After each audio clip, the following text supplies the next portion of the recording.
চাঁপাইনবাবগঞ্জবাসী আমরা জানি চাঁপাইনবাবগঞ্জ রেশম শিল্পের জন্য বিখ্যাত, কিন্তু এই রেশম শিল্প দিনে দিনে হারিয়ে যাচ্ছে। কোনো ধরনের উদ্যোগী নেওয়া হয়নি আমাদের এই জাতীয় শিল্পকে বাঁচিয়ে রাখার জন্য। আমরা চাই বাংলাদেশের যে জাতীয় শিল্প রয়েছে, কুটির শিল্প রয়েছে, সেগুলোকে যথাযথভাবে সংরক্ষণ করতে হবে।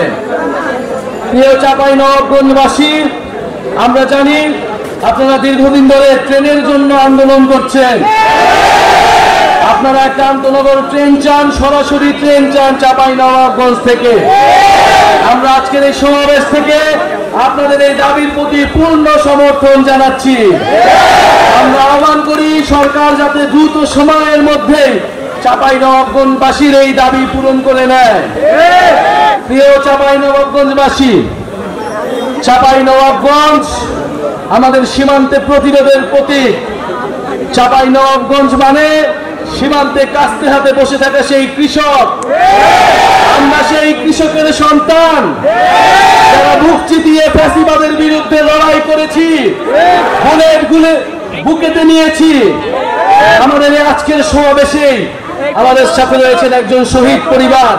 এই চাঁপাইনবাবগঞ্জের মাটিতে যার জন্ম, শহীদ তারেক হোসেন।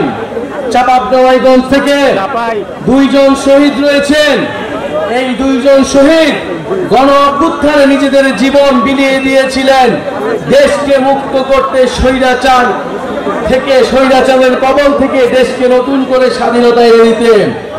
আমরা সেই শহীদদের শ্রদ্ধা ভরে স্মরণ করি এবং সেই শহীদরা যেই আকাঙ্ক্ষার জন্য, যেই নতুন বাংলাদেশের জন্য জীবন দিয়েছিল, আমরা যাতে সেই নতুন বাংলাদেশ বিনির্মাণ করতে পারি।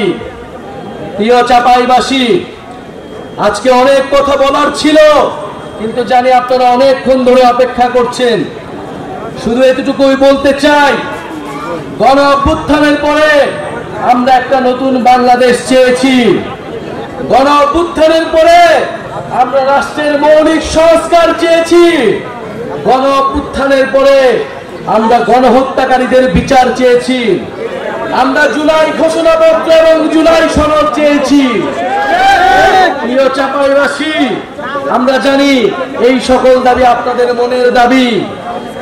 চাঁপাইনবাবগঞ্জে কর্মসংস্থানের কোনো ব্যবস্থা নেই।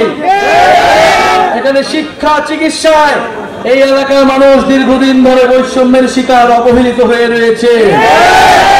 আমরা এই সকল বৈষম্য থেকে দূর হবে বাংলাদেশের সকল জেলা, সেই স্বপ্ন দেখি। প্রিয় এলাকাবাসী, আমরা আজকে এসেছি আপনাদের কাছে জুলাই গণ অভ্যুত্থানের বার্তা নিয়ে। যেই বার্তা একটা ইনসাফ ভিত্তিক রাষ্ট্র কায়েমের জন্য আমাদেরকে স্বপ্ন দেখায়, যেই বার্তা একটা বৈষম্যহীন বাংলাদেশের স্বপ্ন দেখায়। আমরা সেই বাংলাদেশের স্বপ্ন দেখি।